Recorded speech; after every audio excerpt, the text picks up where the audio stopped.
So you have a 2-year-old. She's just over 2. Yes. And so she's not perfect Yes, all she the is. hours of the day. She's is my perfect. niece, and she is perfect.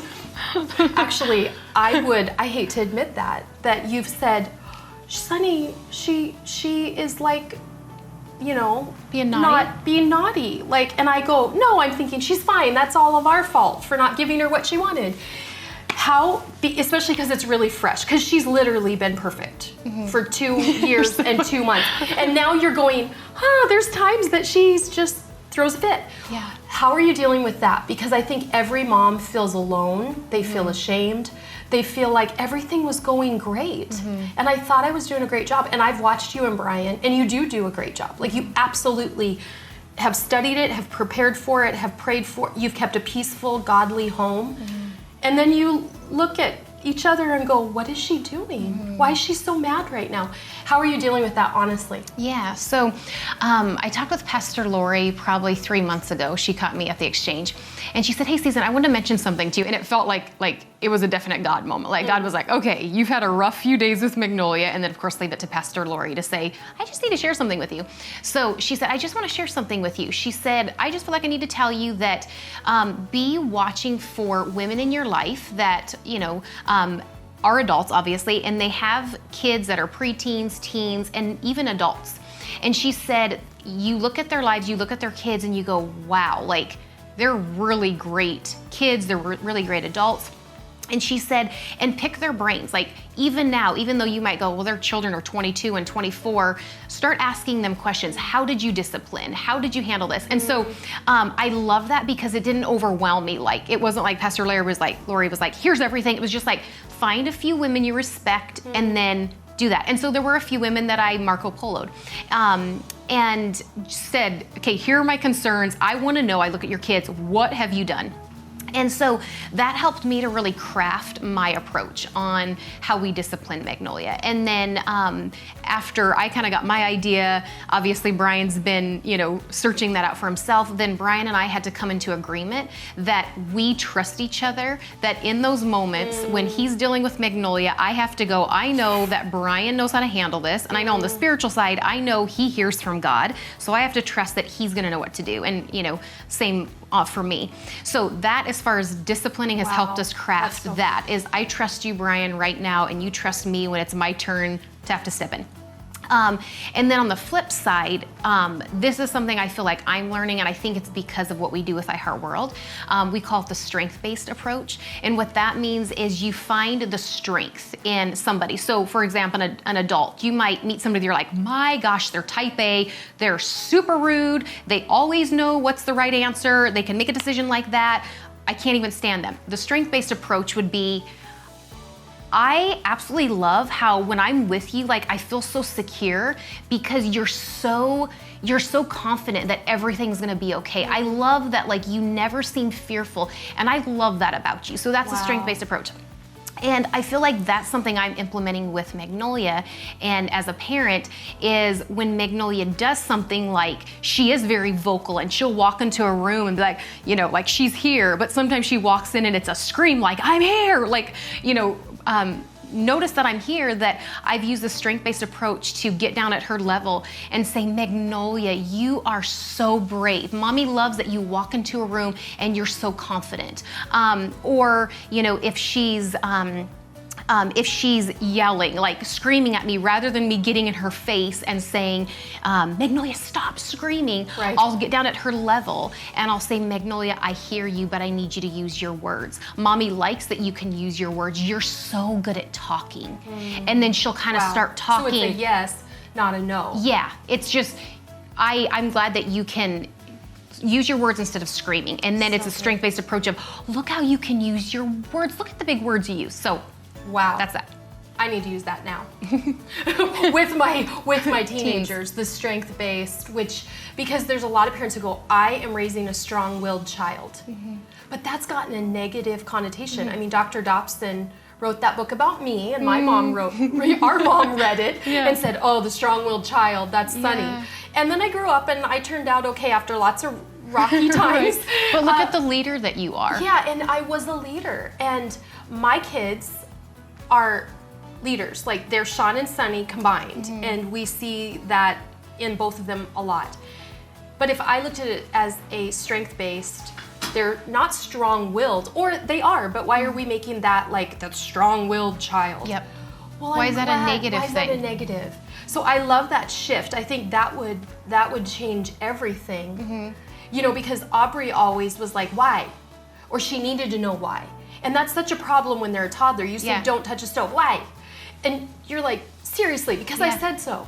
But the why, now she asked that about God. I love Aubrey that you ask, that you don't just take things for as they are, like you ask why. Like you're right. That is the strength-based approach, even with Aubrey or a teenager, you know? Oh, I love that. Well, I'm gonna do that tonight. Thank you.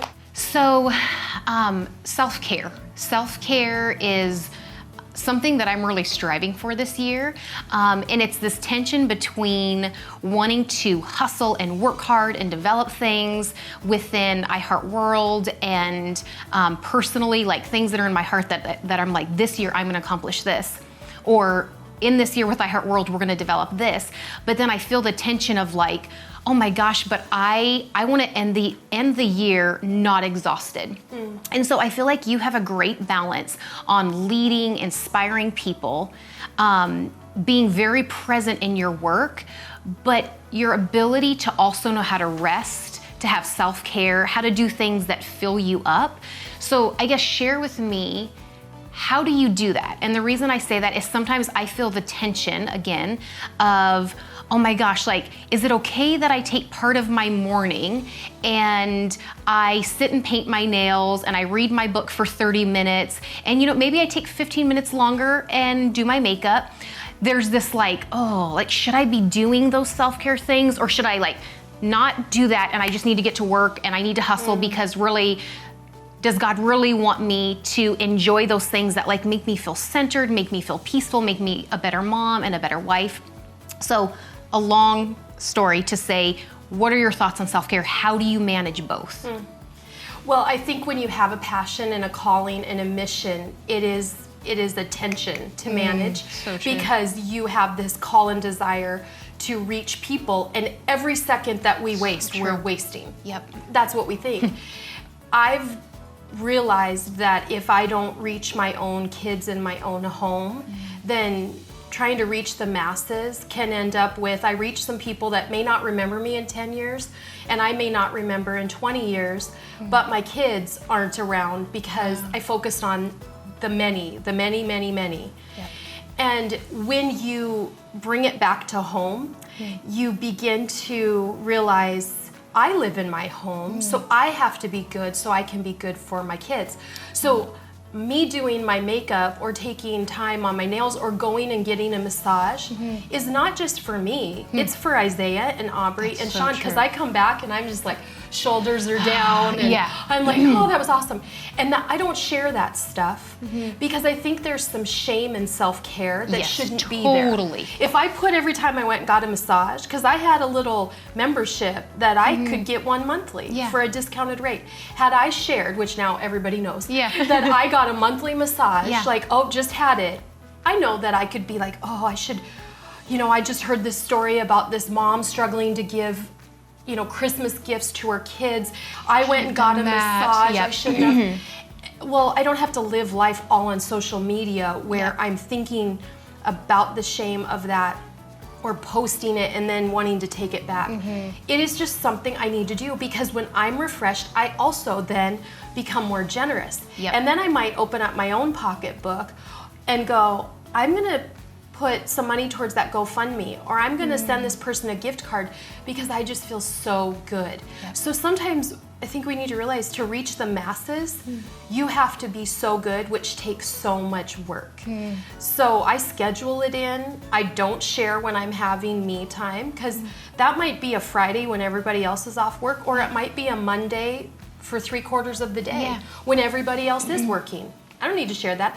I know what I need from me, because I know that God can only speak to me when I'm open to him because I'm super healthy. Your ability to elevate people, if it's your sister, if it's staff, if it's going, you know what, let so-and-so run with that. Like, why not? It's going to allow them to really step into what they're to do with their lives. And I think, as I've thought about it, I think it has to do with confident people and people that are secure in who they are and who they are in Christ can do that. And I think that it's not that you have this confidence, like this haughtiness about you, but it's this confidence of like, I know who I am in Christ. I know I'm clear on the direction that God is asking me to go. So their vision, their dreams, it's not going to compete with what's in my heart. It's actually going to complement each other. And so, that is one of your strengths that I often marvel at. And even leading up to this, I asked Brian, I said, are there any certain things that I should ask Sonny about that come to mind that when we've talked about her leadership? And that was one thing. He's like, absolutely, talk about that. So, Very interesting you say that, because actually I just told Sean last week, I said, sometimes I have to outsmart myself so I don't start to compete with people. Wow. So what I mean by that is I don't follow certain people on Instagram or on Facebook, because when I see where they're at, where they're traveling, where they're speaking, the book they wrote, there are certain times that I go, oh, I just do nothing with my life. Yep. That doesn't help me. Those situations don't push me forward. They make me get in my head, and they get me in this competition mode. But when I look at people around me who I have a relationship with, and I see them doing great, that's different. Mm-hmm. And it's the relationship thing. But I think everything in life comes back to relationship. Yeah. So these people I'm watching from a distance and I'm starstruck by, there's no relationship. So of course, their greatness makes me feel small. Mm-hmm. But when I have a relationship and I see you do great things with your life, that doesn't make me feel small. That makes me feel honored to be a part of your life. Mm. So it's a complete change of mindset. Yep. And like I told Sean, I usually don't trick myself, but I use those words. I trick myself to not compete with people by being smarter and outsmarting myself to not even follow them. Wow. Then I don't struggle with the flesh. I think a lot of your inspiration for where you're going and where the church is going, obviously for Sean too, I think a lot of that inspiration, correct me if I'm wrong, does come from those moments of resting. Mm-hmm. And, I bring that topic up because I feel like it's a conversation I've had with a lot of women, that they feel this tension of feeling like it's okay to rest, but it's like, okay, like, is God okay with me, like, getting a massage every month? Is God okay with me treating myself to getting gel nails? Like, is God okay? Like, and it's kind of like, I'm like, but really God wants us to rest because he knows that fills us. That ultimately it's going to make us more, it's going to allow us to give more quality to the work that we're putting forth, because we are taking care of ourselves and we're not strung out and going, oh my God, I'm literally going through McDonald's for every meal and I crawl into bed. Like, I think it's okay to say, nope, I am putting in my calendar, this is time that this is self-care time for me. For sure. We came back from Christmas, which we had 2 weeks off really. I mean, we had limited office hours and we had like 2 weeks. It felt like we had 2 weeks. I came back, I was ready to talk about Easter. I was ready to talk about the kids' schedule and how we could implement this and do this as a family. I was ready to talk about 2 sermon series ahead. And that came out of rest. That didn't come out of planning, calendar planning, meetings. There was this, it's like the fog lifted. Yep. And here's the other thing I think is important. We can't count on the 2 weeks vacation we'll get a year. And then the rest of the year we just drive and it doesn't matter, I'm just a mom and they need me right now. Of course they need you right now, but they don't need you hating them because you're always with them and you never say, I need 1 hour to run to the exchange or to run to Starbucks.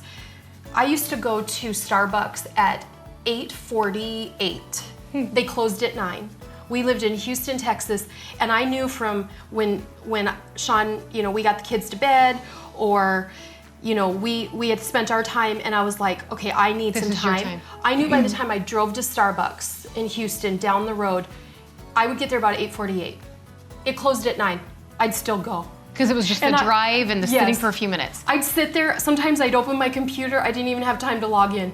And I just sit there and I look back and I go, 11 minutes sometimes kept my sanity as a mom of toddlers, because, or a baby and a toddler, because I needed 11 minutes to get back to okay. Because I wasn't a good mom by 8:30. By 8:30, I had had all of the spills, all of the screams, all of the tantrums. And sometimes 11 minutes could bring me back. And of course, that's 11 minutes with God. It wasn't with, 50 Shades of Grey or with some other junk to feel myself. Sure. Or it was driving alone, going, I don't need music on. God, I feel like a failure as a mom. Like I screamed all day long. Or they got a spanking. Is that right? Should I spank? Should I swat? Should I do timeout? And it's the consistent, it's the wave of rest and work and rest and work that we have to do throughout the year. Not just one time. Not just 2 weeks a year. So you're dreaming and saving for Disney, and until then, you hate your spouse and your kids you're just in your life. you just feel rough the rest of the year.